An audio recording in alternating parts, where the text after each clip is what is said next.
So the Ford Asset Program is a partnership between SUNY Morrisville, the student themselves, and a sponsoring Ford or Lincoln dealership. We literally start bumper to bumper. So right now with my second year students, we're doing steering and suspension, but we start with the basics with our freshmen. We assume no level of competency. We have some students that have been in BOCES programs, some students that have been in high school programs, and some that have very limited experience at all. And we just we assume that they don't know anything, and we start with the basics.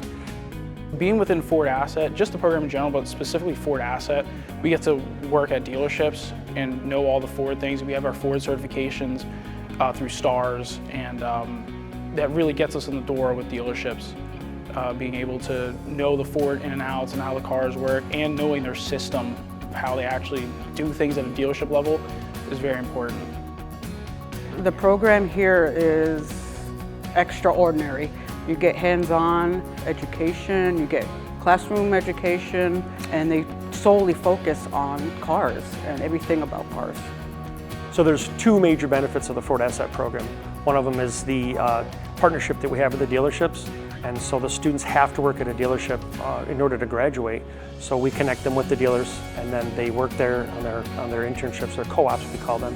And then the second benefit is a huge amount of hands-on time we have. We have a 1-hour lecture and a 3-hour lab every day.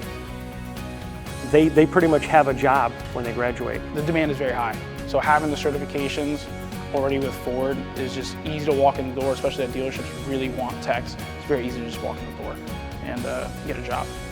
So this skill set will always be with you. You can't take that away. Now the technology might change and you might have to educate yourself a little better on that, but the actual skills are there. Your hands-on skills you'll always have them.